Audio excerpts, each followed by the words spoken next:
Reediyoo warra Wangeelaati.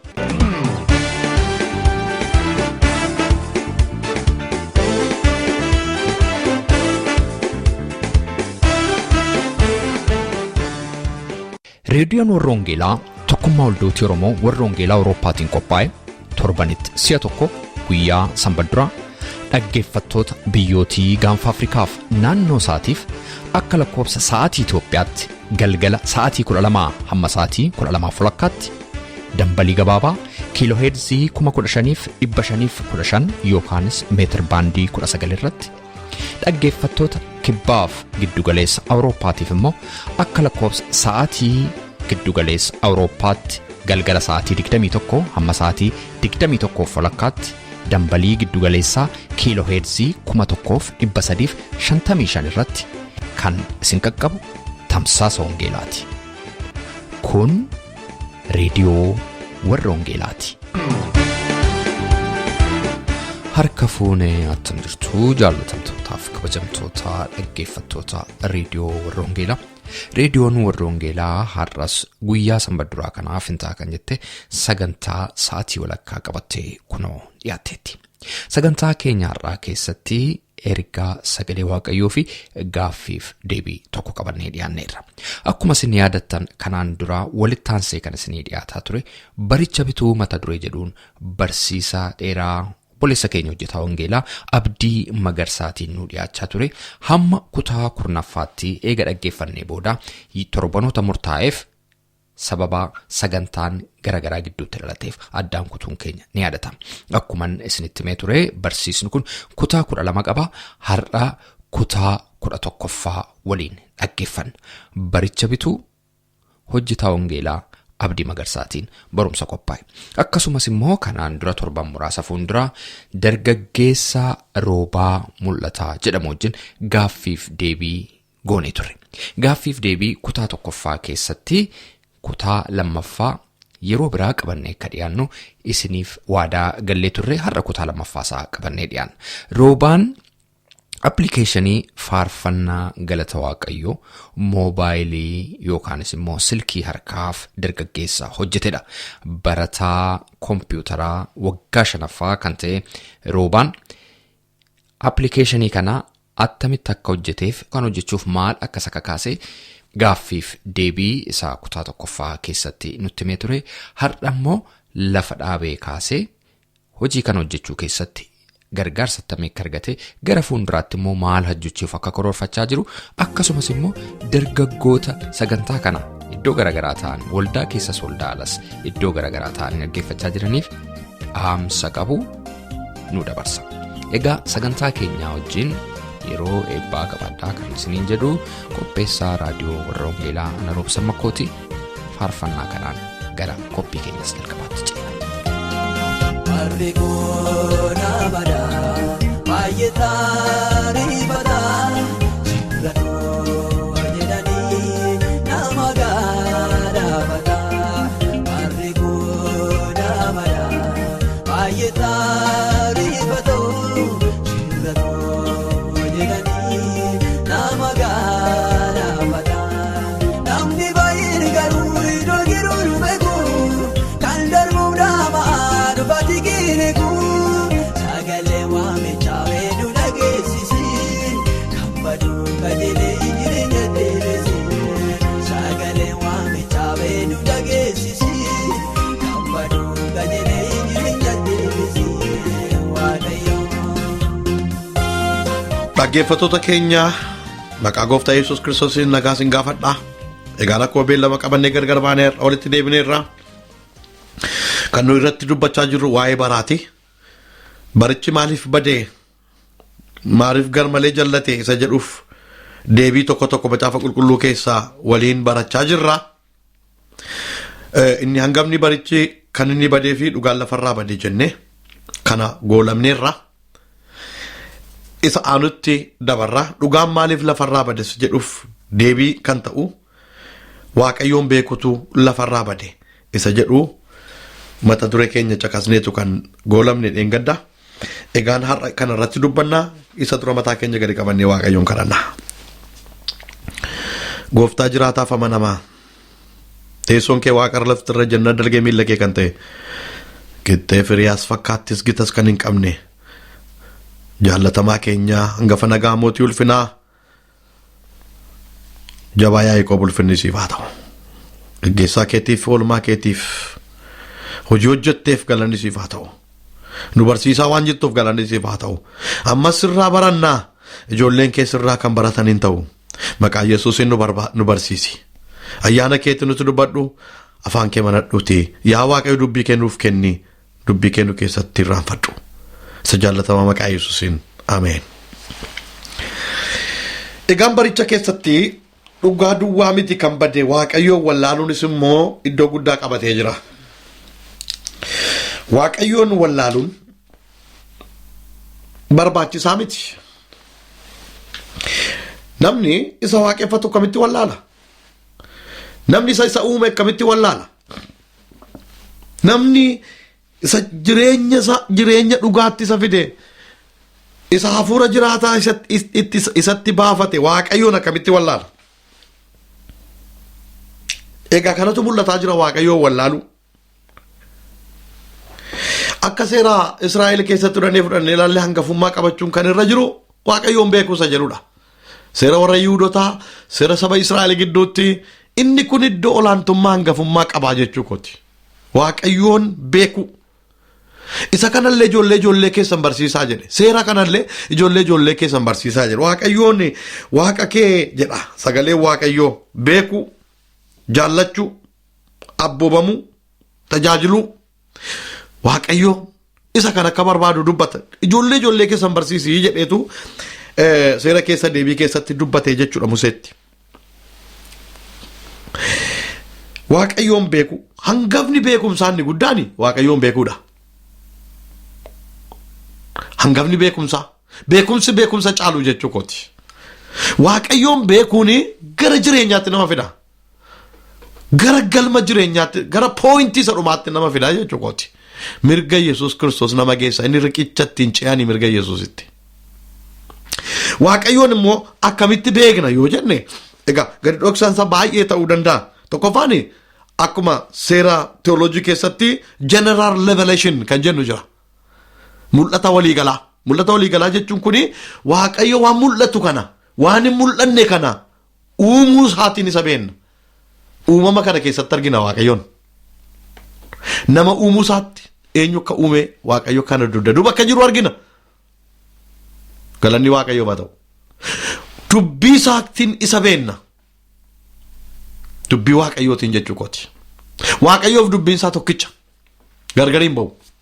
Waaqayyo dubbii isaa keessatti of hime of mul'isee jechuu kooti. Uumama kana keessatti of hime of mul'ise jechuu kooti. Waaqaaf lafa kana uume uumama kana uume waan nuyi arginu kun hundinuu mul'ata waliigalaan nuyi jennu kuni isa Waaqayyo uume kana keessatti harka Waaqayyoof Waaqayyoon argina kanaanis beenna Waaqayyoon jechuudha. Lammaffaan immoo special revelation kan jedhu jira. Innis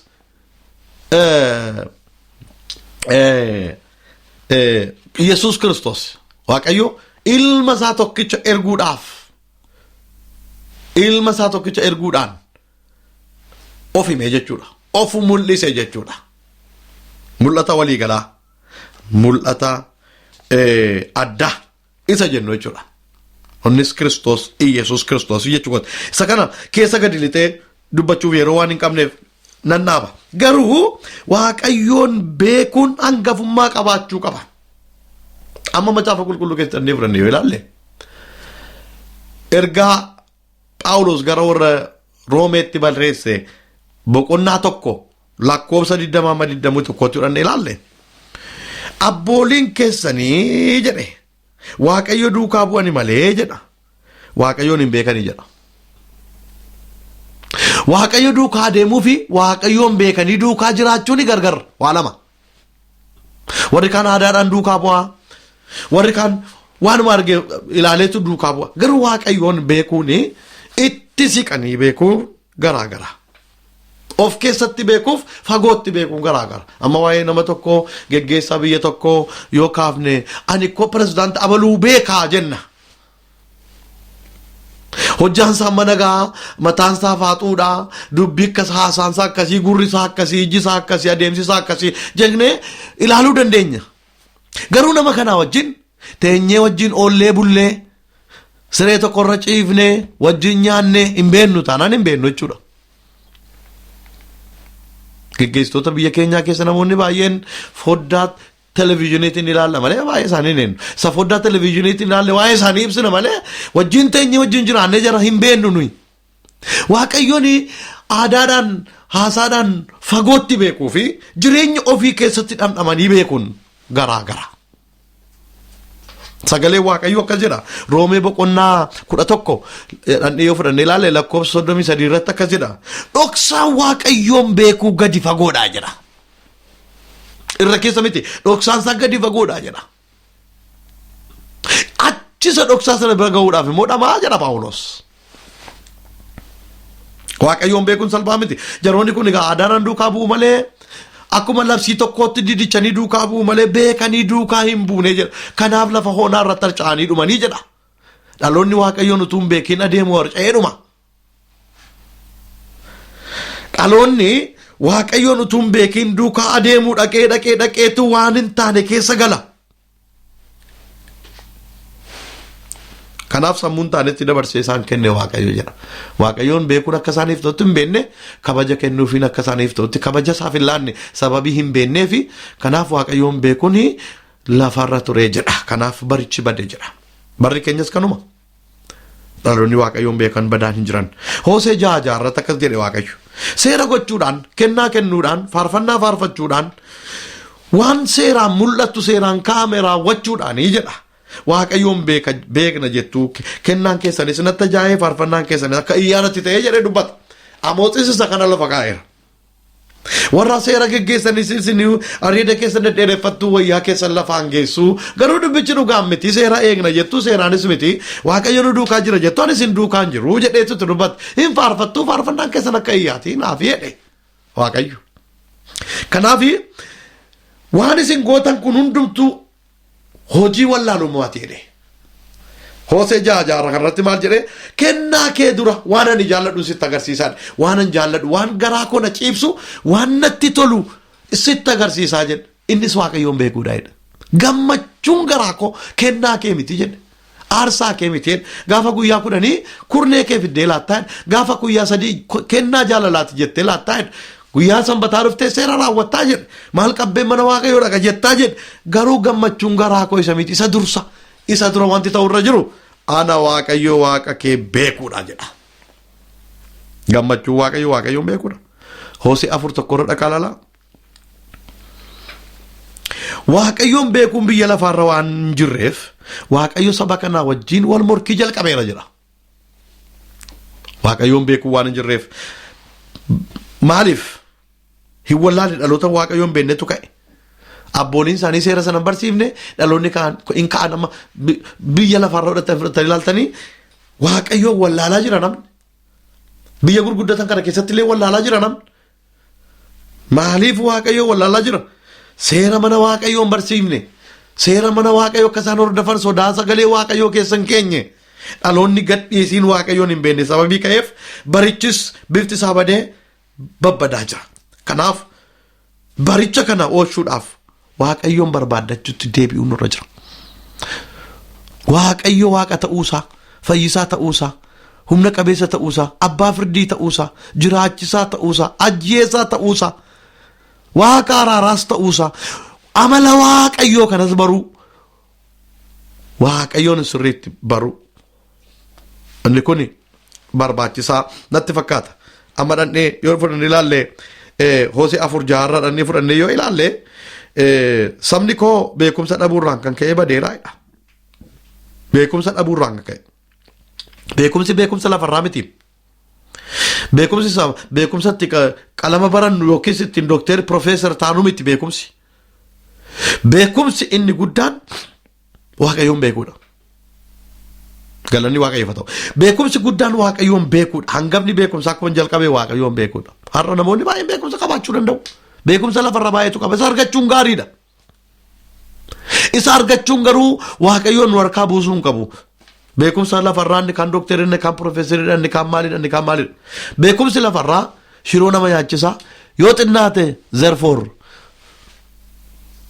foon shiroo keessa tokko bubu'ee jechuudha therefore jechuudha. Kana nama nyaachisa. Waaqayyoon beekuun garuu laga du'aa gara sitti jireenya jirutti nama geessa. Kana gargar ba'umsisaa addaan ba'umsisaa. Beekumsi lafarraa jireenya lafarraatiif. Beekumsi waaqayyoon beeku garuu jireenya sana du'a booddee jiru sanatti nama geessa jechuudha. Riqicha jireenyaati. Ameen. Kanaaf waaqayyoon beekuun barbaachisaadha. Raajii Ermiyaas 9:23 24 yoo fudhannee ilaalle bara namni waaqayyoon wallaalee of tuulummaa addaa garaatiin adeeme keessumatti ogeessa ogummaa isaatiin of jajuu, beekaan beekumsa isaatiin of jajuu, humna kan qabu humna isaatiin of jajuu, qabeenya kan qabu qabeenya isaatiin of jajuu bara jalqabe keessatti bara namni of tuulu bara namni of jaju akkuma bara keenyaa kan keessatti waaqayyo akkas jedhe.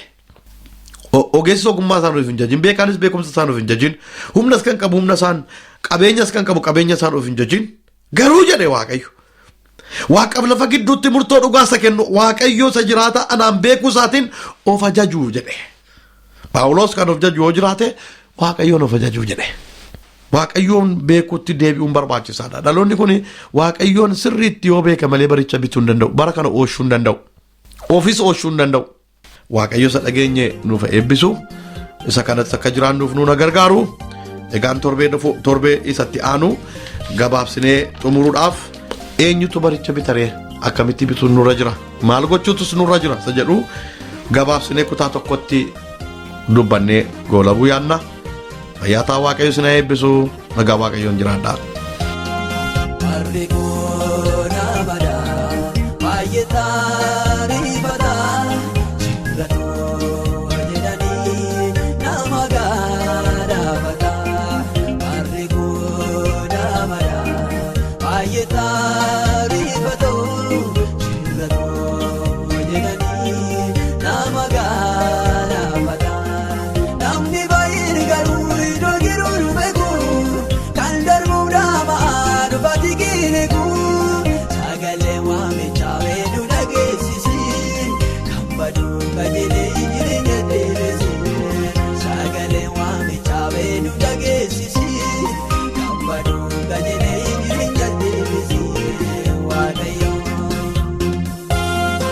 Kun reediyoo warra Wangeelaatii sagantaan keenyaa itti fufa.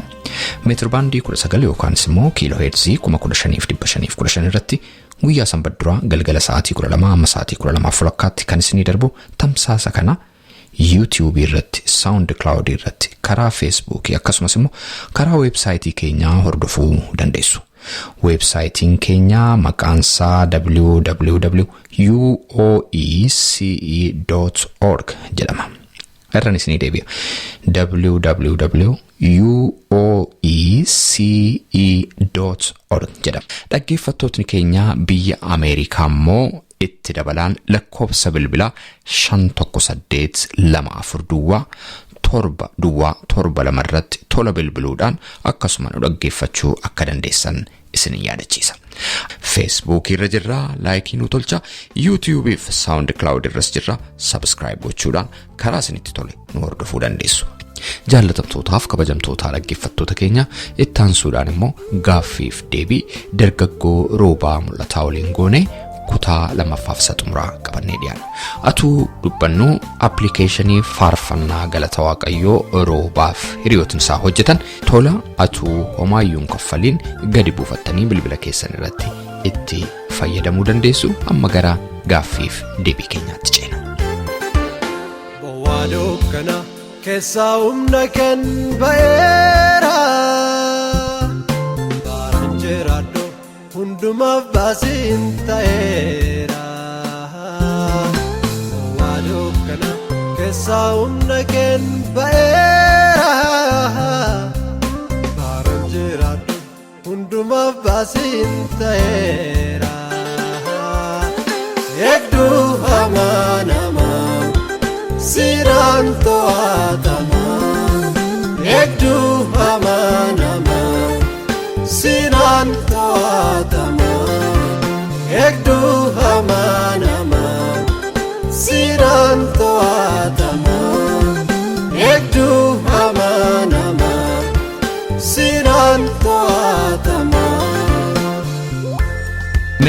sila gartuudhaan akka hojjettan dargaggoota gara nama jaataatanii wal gargaartanii akka hojjettan natti himteetta. Isaan ala namootni gargaarsa sii godhan jiru as keessatti? Ni jiraatu. Gaafuma appilikeeshinicha jalqabe illee akka namoota salphaatee mul'atutti ijoolleen elektirikaalii kan baratan, ijoolleen kompiitara baratan hiriyooti kollee baay'een ni jiraatu.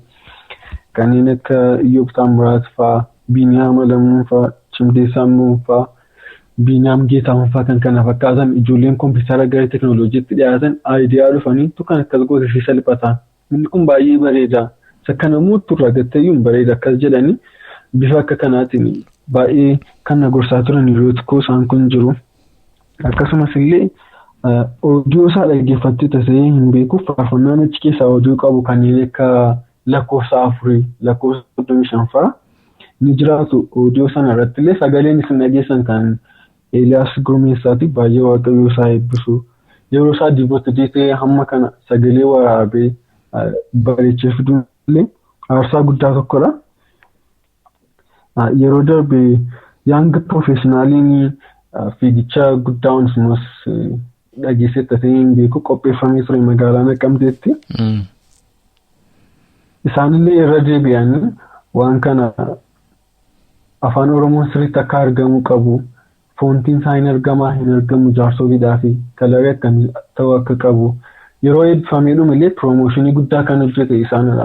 Sooshaal neetwoorkii adda addaatti kan gadhiisan isaanidha.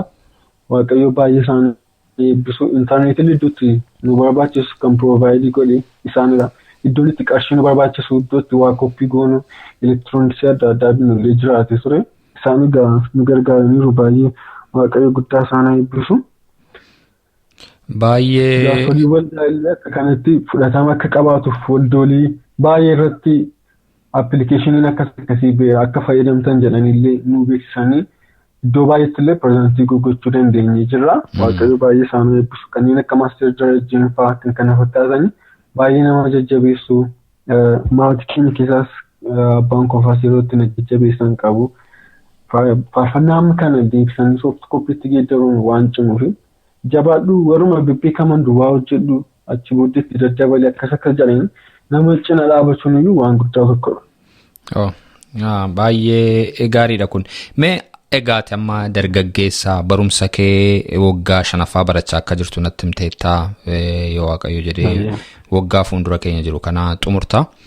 Itti aansitee maal hojjechuudhaaf karoorfattee jirta? Kaayyoon kee gara fuulduraa maali? Amma gaa appilikeeshinii kan hojjetteetta. Itti aansuudhaan appilikeeshiniitii nuu dhiyeessitu immoo maali? Gara fuulduraatti kaayyoon kee inni bal'aan immoo maali rooba? Itti aansii waldaan kun akkuma beekamu waldaa seenaa qabdudha. Kanneen akka Oonismoos Nasiib fa'aa, Asteer Gannoon, luba Dooktar Ittafaa, luba Dooktar Waaqsuun fa'aa namoota irra beekamoon waldaa maqaan Yesuusii gaggeessaa jiranii waldaa kana keessaa kan ba'anidha. Bu'aa waldaa kanaati.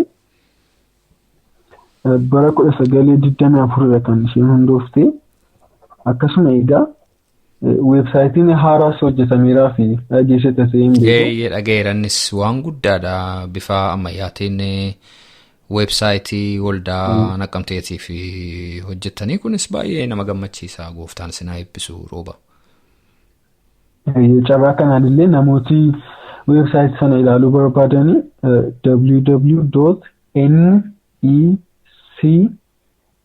www.necmy.org jedha. Neckamt Evangelical Church Maqaan Yesuus kan jedhudha. Seenaa waldaa kanaa addunyaatti beeksisuun akkasumas illee weebsaayitii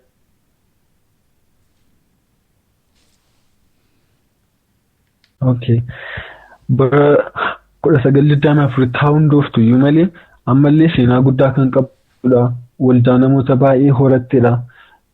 Kanaaf immoo achi keessaa baanee waldaa kana sooruu qabna. Bu'aa waldaa kanaa addunyaatti agarsiisuu qabna kan jedhuuf innis weebsaayitii hojjenne kana weebsaayitii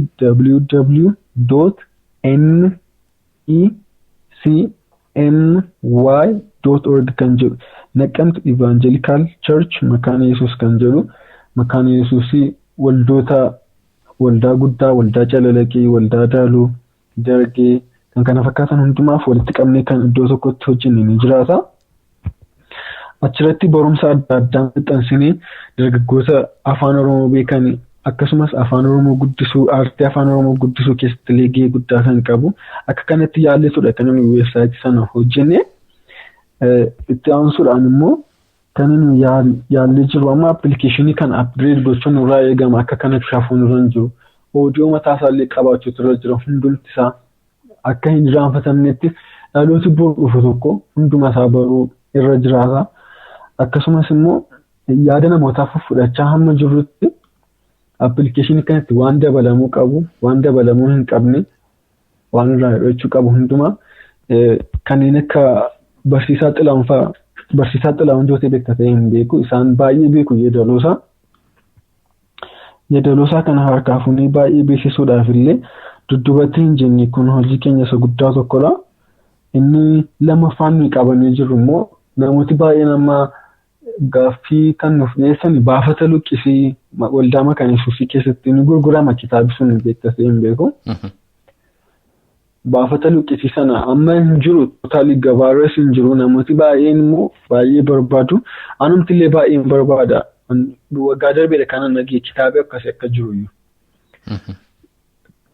Kitaaba sana amma gara appilikeeshiniitti geeddarree baafata luqqisii baay'ee bareechinee akkasumas tootaalii kan ta'u barumsa dargaggootaaf qobaatti kan ta'u appilikeeshinii qobaatti dhiyeessine viidiyoo kan qabu liinkii weebsaayitii adda addaa kan qabu irratti macaafa qulqullinootti qabachuu kan danda'an akkasumas immoo daa'imman umurii waggaa 14-13 gadiif immoo barumsa adda addaa kan qabu walitti baay'ee qopheessine gaaffiif deebii kan qabu seenessa kan qabu waan adda addaa oodiyoo fi viidiyoolee wal keessa maknee hojjechuudhaaf baafata luqqisii immoo namoota gurguddoodhaaf namoota maanguddoon baay'ee gaaffii itti ta'e waan jiruuf isa hojjechuuf yaada keessa galfannee jira ammallee. Inni sadaffaan immoo gaaffiin namootuma jeneraalii makee jiru gaalerii afaan Oromoo faarfannaa afaan Oromoo nu barreessaa baay'ee barbaanna. Ispitaalii kana namoota biyyoota gurguddatan jiraatantu baay'ee nu gaafachaa turan. Ijoolleen keenya afaan Oromoo irraanfachaa jiru faarfannaa afaan Oromoo irraanfachaa jiru. Adiraa keessan gaalerii isaa barreessaatiin nu kenna. Yeedaloon isaa rakkinaan qabu jedhanii gaaffii waan isaaniif nunis kun aayidiyaama keenya durii tokko waan tureef amma yoo fedha waaqayyoo ta'e gaafa barumsatti deebinu baay'een keenya Finfinneetti wal argina. Yeroo sana hojii shiranii hojjechuun jalqabne jedhee yaada yoo fedha waaqayyoo ta'e. Baay'ee gaariidha egaa kun karoora bal'aa akka ta'e gama kanaan qabdudha. Egaa illee hundumti keenya akkasumas dhaggeeffattootni sagantaa kanaa kadhataan akka isaan si wajjin jiran akka si wajjin jirru sitti himuun barbaada. Egaa dhumarratti dargaggoota baay'eetu jira har'a kan waldaa kiristaanaa keessa ta'anii waaqeffatanii kan karaa garaagaraa tajaajilan akkasumas immoo kan waldaa alallee jiranii. Dargaggootni kun barumsa garaagaraa beekumsa garaagaraa kennaa garaagaraa qabu. Isaan kanaaf ergaa maalii qabdati? Guddaa galatoomii ergaan kun cimaanii macaafa lallabaa boqonnaa 12 lakkoofsa 1 irraallee yeroo bara dargaggummaa keetti uumaa kee yaadadhu akkuma jedhu yeroo amma humna qabnu kanatti yeroo qabnu kanatti yeroo akkas beekumsa qabnu kanatti ogummaa keenyaanii waaqayyoon tajaajillee akka darbinu barbaada. Hir'ina waldaa guutuun illee dhimma keenyadha dhimma nu ilaallutudha. Ani karaa akkasii hir'ina waldaa koo guutuun dirqama kooti. Hiriyaan koo tokko doktariin jira taana namoota waldaa keessatti dhukkubsataniif ga'ee isaa taphachuun isarraa eegama. Namni siivil injiinaringii barate tokko ni jiraata taanaan waldaa sana illee karaa konistirakshinii karaa adda addaa wantoota gamoo ijaaruutiin illee kan wal fakkaateen tajaajiluu akka danda'udha. Tajaajilli hundumaa kennaadhaan ani kennaan qabu ani akkasii ani hin danda'u jechuun danda'amu. Ogummaatiin illee waaqayyoon tajaajiluun danda'ama. Kanaaf dargaggoota yeroo kana wanti nuyi of harkaa qabnu kun waan xiqqoo fakkaatee argamuu danda'a. Wanti nuyi barannee mana teenyu kun waan xiqqoo nutti fakkaachuu danda'a hiriyoota keenyas gatii baratanii fi waan haaraa gatii arginiif homaa nutti fakkaachuu dhiisuu ni danda'a. Garuu isa kana yeroo gara practicality yookiin gara harka waan qabatamaa tokkotti geeddaru dhalooti baay'ee akka itti fayyadamu beekamaadha kun. Amma illee dargaggooti baay'een ni jira profeshinii kan qaban jiru hojii adda addaa beekumsa adda addaa kan qaban utuun baratanii illee tajaajiluu kan danda'an ni jiraatu. Waaqayyoon nu gaaf tokko yoo nu bira dhufee nus yoo isa bira deemne akkuma yeroo nuyi biyya gara biraa deemnu namaaf galaa wayii qabannee deemnu waan naaf iddee dhuftee maal hojjettee dhuftee bu'aa maalii buustee dhuftee nu gaafachuun isaanii naaf harka keessa nu ilaaluun isaa waan hin hafneefi isa kanaaf ogummaa qabnuuni humna qabnuuni yeroo qabnu kanatti waaqayyoon tajaajiluutu nurraa eegamaa jechuudha. Barooti ati natti hin tolan jettu sun utuu isaan sitti hin dhufin bara dargaggummaa keetti uumaa kee yaadu ni jedhu isa kanadha jechuudha. Baay'ee ergaa guddaadha. Egaa dargaggoo Roobaa Alam Mul'ataa yeroo kennu laatte reediyoo warra Wangeelaa irratti gaaffiif deebii kana waan gooteef maqaa dhaggeeffattoota keenyaatiin guddaan si galateeffadha. Baay'ee guddaa galateeffamaa isinitti carraa kana waan argattanii fi waaqayyoo guddaa isin eebbisu jedha. Gargaarsi kee naaf gaachana waaqayyoo koo situ natti aana. Wabii dhugaa argadheera onni lubbuu koo si biira. Gargaarsi kee naaf gaachana waaqayyoo koo situ natti aana. Abdii dhugaa argadheera onni lubbuu koo si biira. Dhaggeeffattoota keenya sagantaa keenya irratti akka eebbifamtan abdii qabna. Waa'ee sagantaa keenya gaaffii yookaan yaada yoo qabaattaniif karaa teessoo xalayaa keenya rwv@tevelingsvine13 Oslo Norway jedhaatiin nu barreessaa yookaanis karaa iimeeyila keenya raadiyoo warra wangeelaa@gmail.com jechuudhaan nu qunnamaa. Torbee sagantaa biraatiin hamma walitti deebinutti nagaa waaqayyootiin tura.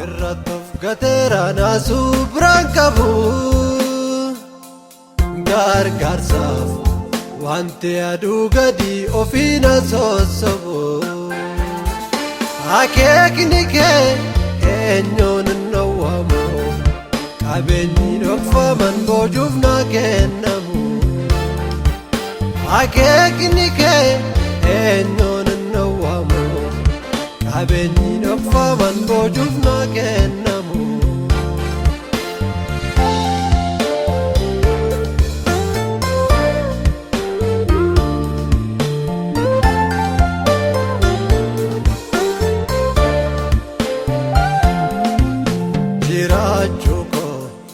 Dinnin jaallatu ribeen adamsee mana du'aaf lubbuu koo wareegee afeerraa qopheessee jiraachuu koo dinnin jaallatu ribeen adamsee mana du'aaf lubbuu koo wareegee afeerraa qopheessee balballisaa. Harka kenchoofame isumaaf ta'eera toofonnaaf kaame. Balballisaa harka kenchoofame isumaaf ta'eera toofonnaaf yaadame. Waa dukkana keessaa humna kan ba'eera. Baaraan jiraadhu hundumaaf baasiin ta'eera. Saumna ken baera baran jiradu hunduma basin taera. Ekdu amanama siran toatama. Ekdu amanama siran toatama. Ekdu amanama siran toatama. Ekdu amanama siran Anto'atama